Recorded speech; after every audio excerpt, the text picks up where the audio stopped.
Zone. My name is Rob McConnell, and for those of you who are just joining us, this is the final hour. The X Zone comes to you Monday through Friday from 10 p.m. Eastern until 2 a.m. Eastern, right here on the X Zone Broadcast Network, Talkstar Radio Network, Mutual Broadcast Network, and channel number 54 on Simul TV. And to get more information about Simul TV, how you can actually subscribe to Simul TV, and you've got to go to their website and check out the great programming that they have. The X Zone TV channel is channel 54. We broadcast 724, 365. We've got interviews, we've got movies, we've got documentaries, something for everyone. Just like the rest of the network has something for everyone, including when you're part of the Simul TV family and you're a subscriber, you can also get videos on demand from Sony. So there's a lot going on there. Check it out at www.simultv.com. Exonation, my guest this hour is Mark MUNCY, and we've had the pleasure of having Mark on before. We've talked about everything from, let me see, Mark, we've talked about cryptozoology, we've talked about the skunk ape, we've talked about folklore. But now, Mark, you've got a brand new book coming out called Eerie, Appalachia? Yeah. I was working on my next Florida book when suddenly an odd tie came in, something I did not expect. I was interviewing some witnesses of the Crestview sighting from 1952, and these were kids who were in a school who saw this strange craft come down by their school, and then it had dozens of little extra craft around it. So it was a big show, and they got interviewed by the military. And after they were interviewed, one of the kids said, "Oh, they kind of flew like helicopters." So the newspapers all said, the strange craft were helicopters, and Right. the story disappeared for years. Otherwise, it would have been as big as Roswell. But now, modern day, we suddenly Navy aircraft are being declassifying all these unusual footage and stuff, and these kids who are now in their 60s, 70s, 80s are saying, "Hey, that's what we saw. This is what we saw. It wasn't helicopters. We never were crazy." So of course they reach out to the Eerie, Florida guy and say, "Hey, Mark, we want to talk to you. We've read your books. We've seen you on TV." And so I start getting these emails and stuff. But I'm interviewing one of them, and what was amazing to me was his father had this little booklet. And it was like a diary / address book / journal, and it had the day in question. And he had written down, his father had written down the name of the military men who had showed up to interview him. So I'm thinking, oh, Freedom of Information Act, I might get lucky and find out who these guys are. And the names were like Captain Sinclair of the Coast Guard. That's unique. I got some luck with that. Then there was one was a Captain Smith of the Air Guard. That's not going to help me much for the 1950s. But then the last one was, it said Government Man, Cold. And I immediately did some math in my head and said 1952, Indrid Cold, from the famous incident in Parkersburg, West Virginia.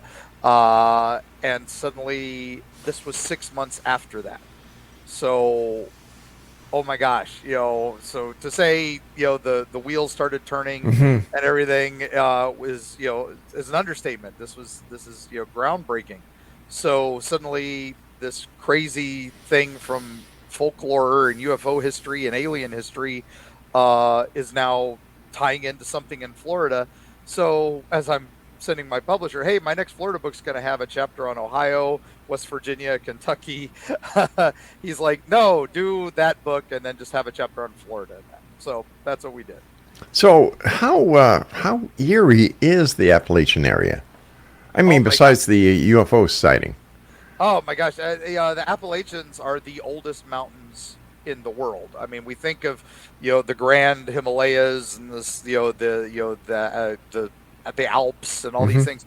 The only reason they're so big is they're young. They're babies.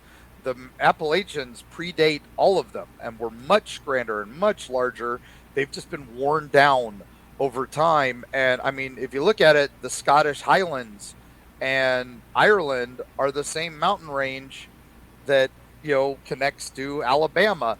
It's just, we got spread apart when Pangea broke apart. So all those myths, all those legends have just spread out, and but it's not just that. There's this unusual connection of activity, and it's like the Bermuda Triangle, all spread out up the eastern coast of the United States. It really is the gateway, and there is so many things, from cryptids to ghosts to Bigfoot, and then into UFOs, aliens, and all that. And it's right a hot spot, right in the dead center of West Virginia, Kentucky, Ohio. But then it spreads north and spreads south all the way to Quebec. So, are you saying that the Appalachians are more eerie than Florida? I've got 3 books about Florida, so I don't know if more, but definitely on par. The fact that this became my Florida books, I've done one a year for the last 5 years, and now this was a 2-year project, and I think it's probably going to be even bigger because we've just scratched the surface. Mark, in doing the research for your book, where was the scariest location that you ended up? The scariest location that we ended up for this book was, there was a strange, unusual place that we were we started getting these things called holler stories, that I called them, where these legends had not really left the valley that they came from. These were just kind of little stories that had not traveled very far. And one was in an area called Jackson, Kentucky, which is a nice little town. But just outside of it, in one of these hollers, it's not even in the town of Jackson, but it's close. There was a family that had approached me and said, "Hey, we have this thing that in this holler, and if you give it gifts, it will grant you wishes, and if you don't give it gifts, it will do terrible things." And I love stories like that. And this one was the Rat Man, and so I was like, "Ooh, that's a neat story." Yeah. And is he a rat? Is he a man who turns into a rat? Well, there was different versions from different families, and so I start asking the different families, and the one family that invited me out was very generous with their time, and they showed me this kind of shrine that is set up, that you leave offerings for the Rat Man. Well, a neighboring family came out, and one of the ladies came out when she heard I was asking about Rat Man, and I wanted to know their version of it. She came back out with a shotgun and said, we don't talk about this. We don't talk about this with outsiders. And that was the only time. I mean, I talked some crazy stuff with a lot of amazing families and people. That was the only time that I was truly scared, because she was not happy to see me. Because Granny had a shotgun and she was going to aim it right at you and pull the trigger. It was like the one time I was not with my wife, who's always with me to sketch these things and to come up things. I broke our one rule. I went alone one day, and guess what? That's the day. My gosh. Besides the Rat Man, were there any other strange legendary creatures that romped around or do romp around the Appalachians? Oh, there's so many. I mean, the major ones everybody knows, the Mothman, the Snallygaster, these wonderful tales that we've heard. The Poplik monster's probably one of those other crazy ones, with a goat man with an axe who lives by a trestle bridge near Louisville. He's kind of sad because he actually has had a few people die investigating him, because in reality, because there's a trestle bridge there. It's a train track, and it's active, and it's hundreds of feet above a river, and people get up there to look for the monster, and then the train comes. Where do you go? You try to, you're going to fall to your death, and sadly several people have. Sounds like the monster is the train. Exactly. And it is blocked off. You're not supposed to go up there, and that's why we always say, don't go anywhere you're not allowed. Don't trespass. Don't do anything like that. But some of these monsters and legends are so amazing, and we know a few in the books have never been told. One of my favorites was the Bogeymen, which is another mine creature near Huntington. And this one we got from letters from 2 brothers in the late 1800s, and they're writing to each other, just general correspondence, and the family Hmm. kept the notes and they shared it with us because one of them's like, how's Aunt Sue, how's the wedding, all this. Well, an unusual thing happened in the mine. We blew through a wall looking for a new iron vein, and we found a bear carcass, and it was being eaten by these two strange creatures with scraggly hair and bulging eyes, and hunched over it and looked like cave people, and they seemed nonplussed by the explosion that it scared, that had broken into this cave vein. And so, what do you think we should do? Hope to see you at the reunion. Signed, the brother. And then I have a letter down from where somebody had sent something back, and then he replied, and the reply back was, hope all is well. The mine owners hired some gunmen who went in to kill the bears, and they also came out with some of the creatures. Ooh. And so we've gone back to work. Um, Thanks for the suggestion, and then hope to see you at the wedding. Yeah, it was like, oh my god, it was just this little paragraphs in these normal letters, and so I was able to look up the mine. I was able to Yeah. look up the history behind it, and sure enough, there's a newspaper article about them looking for gunmen to kill some bears at that same week that those letters went out. All they needed to do was call Davy Crockett. Exactly. Yeah, he would have been around then. I think he was, Yeah. working with the government at that point. But Mark, you and I have to take a break. Please stand by. Exonation Mark MUNCY is our special guest, and if you'd like to find out more about Mark, all you need to do is go to the website, eerietravels.com. We'll both be back on the other side of this break. Don't go away. Mark Muncy is our guest this hour. We're talking about, well, right now we're talking about Eerie, Appalachia. If you'd like to find out more about Mark, visit his website at eerietravels.com. When's that book going to become available, Mark? it actually came out June 20th. It's available now. Will be it's all over the place already. Our publisher, the History Press, has this in every CVS and Walgreens, and that they can get us into, and a lot of Cracker Barrels. So you've made it as an author when you're in Cracker Barrel. Excellent. Uh, Congratulations. yeah, but you can. But we also are going to be at the Mothman Festival this Saturday. I'll be speaking as one of the guest speakers, talking about a new connection to Mothman, and talking some of these holler monsters that have never made it, spoken about before. So I'm excited. Why is the Mothman still around? Like, what's the attraction? I think he's just one of those. He's one of the first cryptids that goes into the paranormal. He's not just like the skunk ape or down here in Florida, because we can't have nice things. We have to rename everything, or Sasquatch as he's called the rest of the world, or Bigfoot, where they could be natural. The Mothman, there is nothing possibly natural about this thing. Everybody who sees it has strange headaches or strange experiences or nightmares. It's like he's partially phased in some of the things. He doesn't fly by flapping his wings.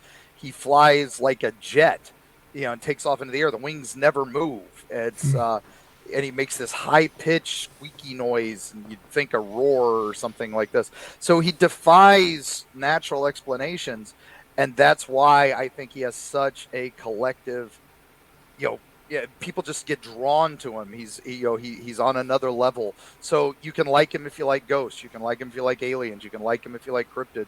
He's all those things and more. We don't know. He's one of those, the great unknown. He really is. When was the last time he was sighted? Actually, I get sightings constant. A lot of Really? people, talk about, the big famous sightings were in the 1960s, but and then after the Silver Bridge collapse, Hmm. everybody assumes, oh, that's it, because suddenly the newspapers stopped printing articles about him. Well, it just became less fun for the newspapers to print articles about him. So, but the stories were still coming in. And so as they became less and less reported in papers and stuff, people just stopped reporting them. But now we're getting more and more. We're in that world now where, hey, people are reporting Bigfoot sightings, people are reporting ghost sightings, and they're not being made fun of anymore. People are realizing these things happen. So as I start reaching out for these things, Hmm. I get, reports. I had a report of a truck driver in 2018 who was driving across the New River Gorge, which is the largest suspension bridge in North America, and America's newest state park, our newest national park. I'm sorry, New River Gorge. And as he's driving across the bridge, he catches something out of the corner of his eye that is flying on par with his truck doing 70 plus miles an hour. And this thing, he said, looked like a flying Sasquatch to him. It was insane. It didn't make sense. And then when he saw the red eyes, it shook him. And he literally, was like, had to suddenly get the sweats and focus on the road again because he's like, am I dreaming? What is Yeah. this? And then it dives off and flies away. But as it flies away, it kind of shimmers and almost fades away from his sight. So at first he thought, well, maybe it's a drone, somebody's doing a prank, something like that. But when it did that shimmer effect and just kind of vanished, he's like, what the heck did I see? And then he wrote a Bigfoot community up there and said, I think I saw a flying Bigfoot. And then somebody said, well, no, when you described the red eyes, you've just described Mothman. And a lot of people don't realize Mothman's original descriptions was he was hairy and he was covered in fur and he was muscular arms ripping his wings off of a barbed wire fence. Most people always assume the more John Keel, from the 2000 movie where it's just eyes and looks more like an owl or a moth, and that's the artistic representation. The original descriptions are like a flying Sasquatch. So this guy, I think, saw it. Any pictures of it? Not only from this gentleman who we were just talking about, but other people who have had encounters with the Mothman. There aren't many photos of Mothman, sadly. There are lots of artist descriptions, and of course, my lovely wife does the illustrations for our books, so she goes Hmm. back to those initial descriptions and modern descriptions and comes up with her illustrations for the books. But Mothman is one of those that tends to dodge the photography and tends to dodge the stuff because his sightings are so few and far between, and they're so unusual, and people tend to be in this odd state when they see it. So I think it's only a matter of time before we do. It's just like Bigfoot. I think we're Yeah. getting more and more unusual photographs of that. I think we're on the cusp. I think if he's still out there, somebody's going to get him soon. Why do you think there's so many UFO sightings over the Ohio, Kentucky, West Virginia area? Well, it's a lot of dark sky area, which is wonderful because there's so few large cities that a lot of these areas do not have extended city lights. So there's a lot more things to look at, and a lot of people like to look up in these mountains because it's great for astronomy. It's Hmm. great for there's the whole Greenbrier observatory. There's a bunch of areas where you're not allowed to have bright lights so that you can watch this. But I think it really ties into Wright-Patterson Air Force Base, which is not too far from there. I think everybody talks Area 51. Everybody talks these, the bases where all the weird stuff happens. But if you're really in the know and you start researching this stuff, you realize, that was where Project Blue Book was. This is where the real projects are. I think Wright-Patterson is where the real stuff is going on and where the real crazy high strangeness is being found. And I also think that that's where if we've got a craft, that's where it went. It didn't go to Area 51. It went to Wright-Patterson. And I think that's why we see so many UFO sightings over the Appalachians, especially in those areas. It may just be experimental craft, but I also think maybe they're looking for their friends who are, got shot down or are no longer out in the stars. And this was where they were last seen. So let's explore. What was your favorite interview when doing your new book? Oh my gosh, there were so many great interviews. Tanya Derenberger was probably one of my favorites because she is the granddaughter of Woody Derenberger, the first person to see Indrid Cold in the 1950s. And she talked about how her father, had that strange encounter with the Smiling Man, where his truck got pulled over and by a cylindrical craft And then this strange man comes out and talks to her father and says, "Hello, I'm Indrid Cold, and I mean you no harm. I come in peace. I am a traveler." But he never opens his mouth. He just smiles at him and is talking to him telepathically. And, so that's, amazing story. That's the story we all know. What we don't all know is that she says Indrid came and visited her father many times and once took him home to his home planet. And her father disappeared for several weeks. And as he was gone to Lanulus. And then Indrid would visit her and talk to her long after her father's passing. And so she has met him several times herself. So that was probably the most fascinating interview because she's 100%. This is not a story. This is not a legend. She's not no, she's just, this is what happened to her. And that was amazing to me. And so I highly recommend, if you don't pick up my book, at least pick up her book, because she's written a book about her life and experiences with this. What story changed the most from the visiting the location to the simple research? Yeah, we make sure we write everywhere we go. Every place we write about is a place we've been. We do not write about any place. We're not armchair, journalists. We actually go to these locations, and that changes the stories completely. Sometimes, sometimes it's exactly what you want. But I would say the one that changed the most for us was Bunnyman Bridge, which is another one of those urban legends you hear about a guy in a bunny suit that had an axe and he attacked a couple. Is that real? Can that possibly be real? Yes, it's real. By going to that bridge, we discovered it's not far from where there was an old asylum, and that there was a man there known as Bunny Man. Now, he wasn't wearing a bunny costume or anything, but he, killed several people and lots of animals, and he would tie them from the railroad ties near that bridge, and that's why he became known as the Bunny Man. But then it ties in because not a short distance away was where a man in a suit in the 1960s with a bunny mask attacked a couple with an axe. It wasn't the same guy, but that story suddenly, it's like, oh, that's how they merged. They knew the name Bunny Man. So was this guy imitating Bunny Man? Was he following up on the legend? So this was one of those, the more we looked into it, the more and more we've learned layer on layer on layer. And that was fascinating to us. So that's why that story became, such an engrossing legend for, such an unusual thing. And was, we thought it was just this urban legend. And now it's, no, this has got a layer of truth. This has got a layer of truth. They've merged and made one big story. And maybe they have. Maybe it is one big story. What about ghost stories? What's your favorite ghost story that you heard about in Appalachia?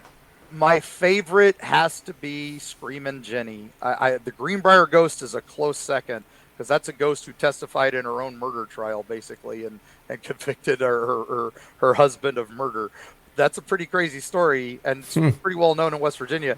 But Aunt Jenny was one. I got a lady messaged me and said, "I have a story for you." I love these letters. That's where I get most of my stuff.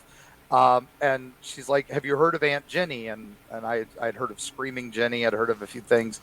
And I was like, "Is it Screaming Jenny?" And she said, "Oh yeah, that's my Aunt Jenny." And I'm like, "Oh, your own aunt is Screaming Jenny?" Yes.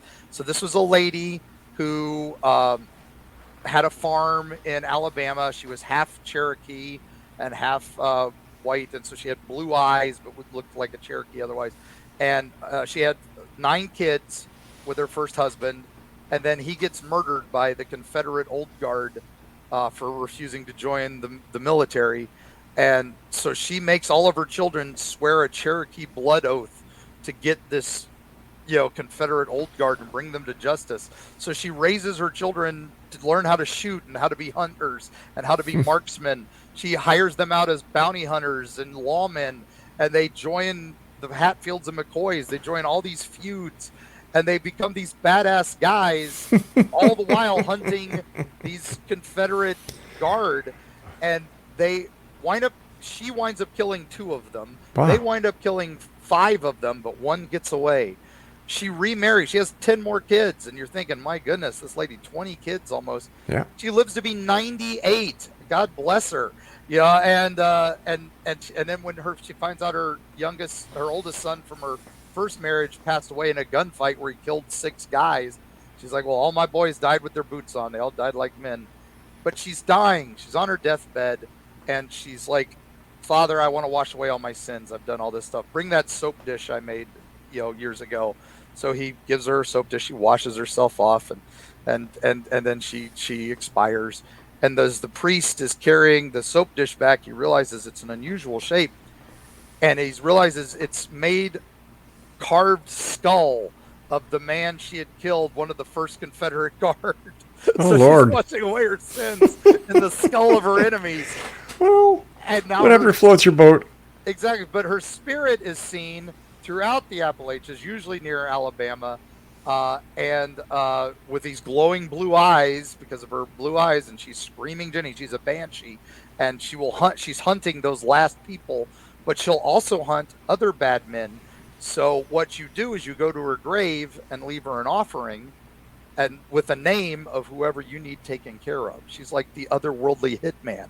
It's amazing. And you've got to drive out this long old logging trail in the middle of nowhere, Alabama, just at the foothills of the Appalachians. And it's amazing. Her grave site is incredible.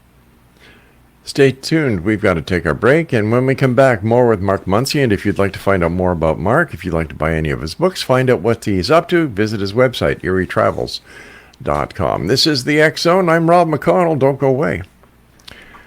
He says, trying to get his mouse to work. It's one of those days. What can I say? Oh, there we go. Craig, Master Control, take it from me, please. Mark, whatever got you into writing about creepy things? Like, what happened to you, pal? I think it goes back to my holler monster. My family had a creepy story about this strange creature. It sounds like something that escaped out of South Park, right? It's called the bench leg of Gobel Ridge. It has the misshapen head of a man. It has the body of a cow or a big cat, and it has a wooden leg, and it would jump from tree to tree, and it would, if you were a bad person, it would whoop you off the top of your tree with its big leg, its big wooden leg. Sounds like my first girlfriend. Exactly. I'm like, what a crazy story. And I was like, I want to hear ghost stories. I don't want to hear about this stupid thing. Yeah. But then as I was getting older, 13, 14 years old, I'm out in the woods late one night. I'm looking at the stars because it's a dark sky area. I'm loving the stars. I'm fascinated. It's the late 70s, early 80s. So of course it's, I'm a Star Wars nut. I'm a Close Encounters of the Third Kind nut. So, and I'm out there and I see one of the horses in the farm go running past. And then I see the other horse. There's only 2 horses. It runs past. And I'm like, something spooked the horses. And then I hear more sounds like hoofbeats or something big coming. And I'm like, okay, is it a bear? Is there something on the land that and I'm out here with just, my flashlight? What? And then I see something strange run past that looks like a big cat with a kind of a glowy head. And I remember sitting in my head going, holy crap, every member of my family has talked about this thing, seeing it for hundreds of years. And now it's my turn. And I'm like, just have a wooden leg. That's all I could think in my head. And I still get goosebumps thinking about this crazy thing that I saw. And then it was gone. It just ran into the woods and, never saw it again. Never, anything, but I had a bench leg story. And so I would tell it around the campfires and nobody believed me. But then when we moved to Florida, a number of years later, I started collecting the local Florida legends because I wanted to know, did Florida have a bench leg? And so, 4 Florida books later, I suddenly am like, I'm being called back because of that strange encounter with the man about Indrid Cold. I'm like, all right, I'm going back home and I get to write about the bench leg. So I do research, which I'd never done on my own story. I don't know why I'd never done it, but we did. And sure enough, we found 1700s in that same area where my family land is. A man was killed. He was a peddler and he fought a bunch of bandits with a stick. And so they buried him, and to hide the crime, they murdered a cow on top of his body and buried him under that to hide the crime. So is that this spirit of vengeance? This cow with a wooden leg was his stick that he fought back. It certainly makes sense. The story fits. Yeah, So, yeah, the story moves me. dun, dun, dun, dun, dun, dun. Tell me about the curse of Robert the Doll.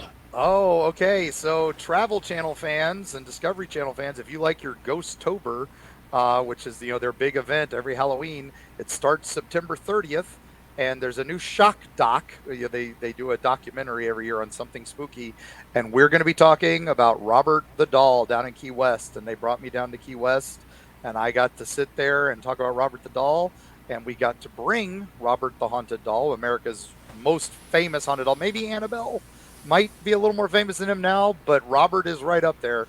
Those in the know Robert's the real scary one.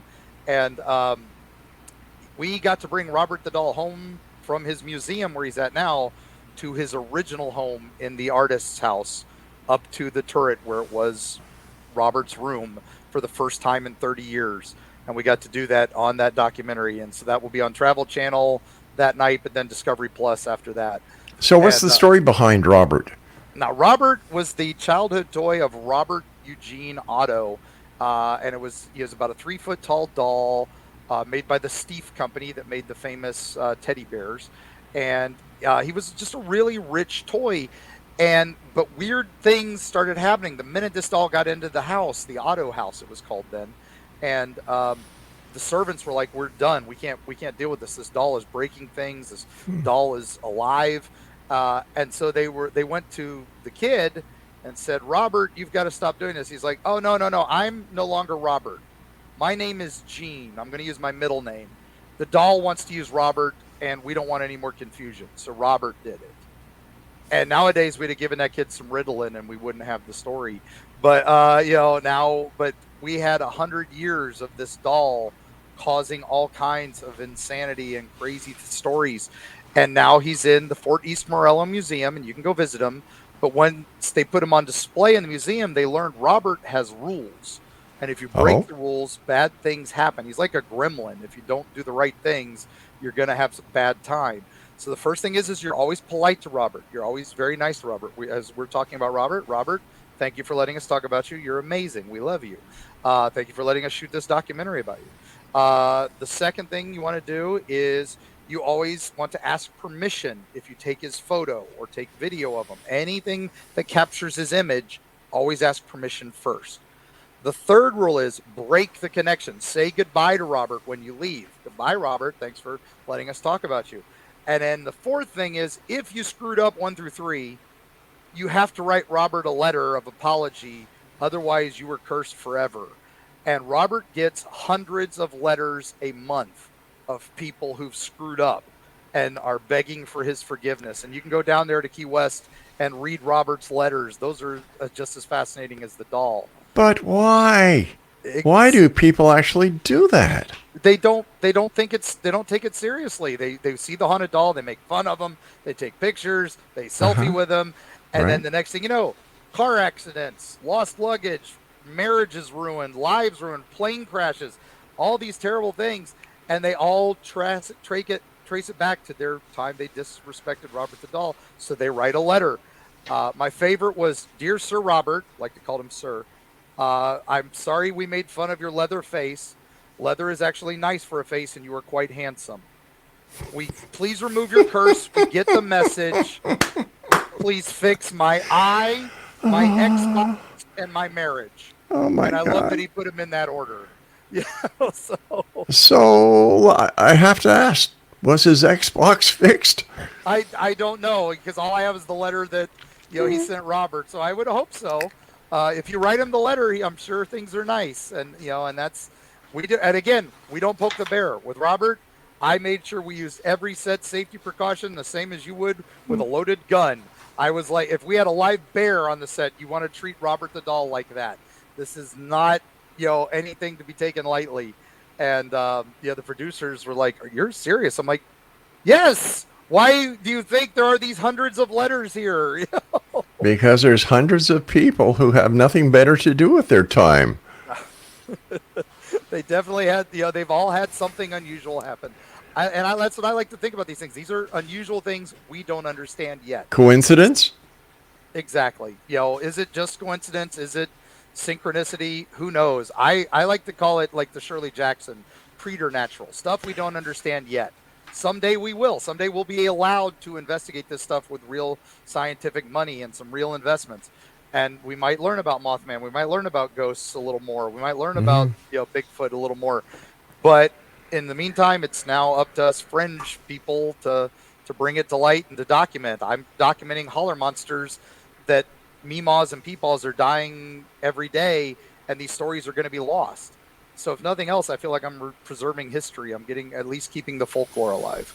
All right, well, I've got to keep the station alive, so I'm going to go to a commercial break as we wrap up this hour here in the X-Zone. Mark MUNCY is our special guest, and his website is eerietravels.com. We'll be back. Don't go away. Welcome back, everyone. Mark MUNCY is our guest, eerietravels.com. Mark, has anybody ever tried to do an exorcism on Robert? I don't believe so. I know they've tried. They've had many psychics deal with Robert, many mediums, and again, it's one of those things where the house that he grew up in, which was the Otto house, is now the artist's house, which is an Airbnb in Key West, and you can stay in Robert's room. And a lot of paranormal teams go and investigate it, so they think it's if he wasn't haunted before he got there, he's definitely there's a reason he's haunted now. So I know there has been an exorcism done on that place, but it didn't take because there's still some strange and unusual activity there.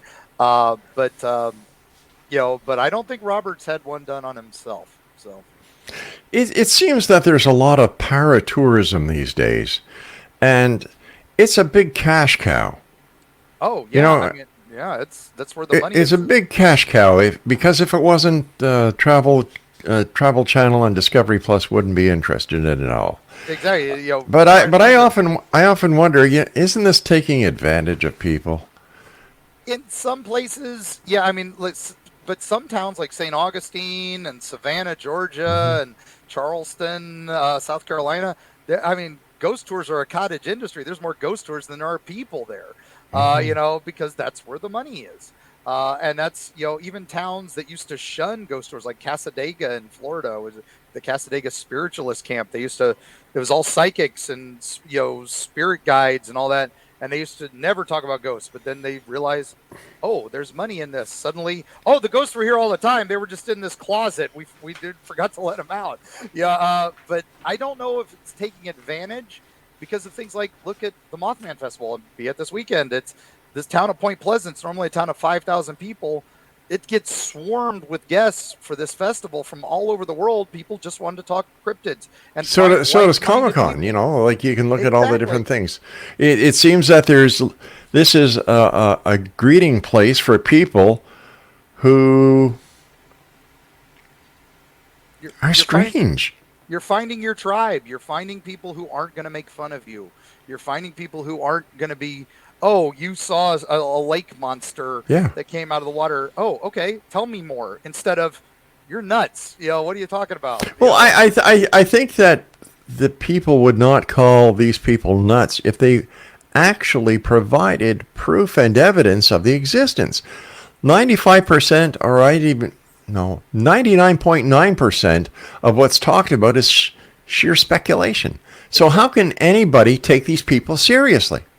No, I agree 100% that, until we have that rock solid evidence, there's nothing you can do. Like I said, I am documenting folk tales. I am documenting strange occurrences. People seeing things they can't explain. People You're a historian. Exactly. And the thing I saw, what did I see? I'm not saying it's a monster. I'm saying it's something I didn't understand. And that's 100% what these are. These are things we don't understand. I hope someday that 0.05% that we can't figure out, we do. And that it suddenly makes all these strange things make sense. As we go through time, we go through history ourselves, things 40, 50 years ago, plate tectonics, like we're talking about the Appalachians being part of the South, Scotland and Ireland. People didn't realize that, kids would go, hey, look, Africa looks like it fits in South America. And teachers would be like, no, you're crazy. Go away. But now we're starting to understand that's what happened. This makes sense. now we're getting there. It's, chiropractic medicine is there where it's, some people it's voodoo. It's not really helping. But then other people are getting genuine relief from it. And that's this is the same thing. This is the next level. At some point, we're going to figure it out. It's just, we got to, in the meantime, let's document. So that way your story, your grandpa's crazy story about seeing a Bigfoot, if you write that down and he said he saw it in 1971, you write that down in 71 in Ohio, he saw it, you report it to a Bigfoot site, they add it to their database. Suddenly there's 3 other stories from that same month. Maybe grandpa wasn't crazy. Maybe there was something there that people were seeing. It might've been a hoax, but at least we've got some documentation and he saw something he didn't understand instead of just making up a story. What I have a problem with is that there are people who have groups of people. Not everyone will see the Bigfoot or see the ghost. Why is that? Like if the ghost, Bigfoot, or the UFO was real, then I would imagine that everyone in the group would have the same experience. But that's not the case. Again, I think it's different, perceptions, 9/10 of reality. And I think people have different perceptions. Some people can't see certain colors. Some people can't hear certain sounds. Some people, science is weird. We don't, there's a sound that only teenagers can hear. Once you hit 21, you can't hear this sound anymore, no matter how, what you have in your, in your buildup. Yeah. So there's some weird stuff like that. And I think that's what some of this is. I think some people are more attuned to these things. There was a ghost hunting team that talked about 4 people walking down this hallway. They were going to go investigate this ghost, and 3 of them saw a shadow figure, and they were getting their equipment out and racing to get their equipment out, and it disappeared. And the 4th person was like, "What? Why are you guys going crazy?" I didn't, they just didn't see it, and they were all like, "Here it is. This is the apparition we've been dying to see." And the 4th person just was completely oblivious. I think you tapped into something here. It's when it comes to people who have these experiences, I believe that they themselves, because of their belief and their desire to see, actually manifest what they report. And we know for a fact that, I forget the name of the doctor who discovered this, but there's such a thing as a group. Craig, what's it called? Where if you're with people of the same mindset, you can actually transfer, or by using something like ESP or some other phenomenon, where you can actually pass the sighting on to the next person. Yeah, that's common alien abduction theory, where we have the flaps, where somebody has an alien abduction encounter, and then suddenly 10 other people in the area have it because he's talked about it. And so are they invalid because we find that a couple of them weren't? Maybe, but maybe it's this area. Maybe there's something going on, and we just need to study. And that's why I always just please, if you have something weird happen, if you see something, say something. If something weird happens, reach out to a UFO organization, a Bigfoot organization, your local ghost hunting teams. They're all over the place. They're on every Facebook page. But if nothing else, reach out to your favorite weird author who writes weird books and let him know, so that way he can document it to the right people. What's up next, Mark? What's your next project?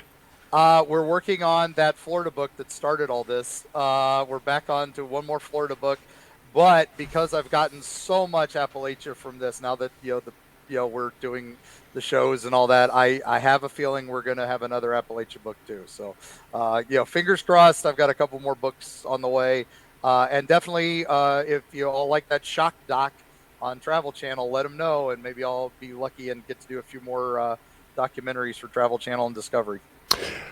Mark, thanks very much for joining us. Take care of yourself, continued success, and we look forward to the next time you visit us here in the X Zone. Oh, can't wait to be back, Rob. Always a pleasure. Take care. Have fun this at the Mothman Festival. Oh, heck yeah. Gotta touch the shiny hiney.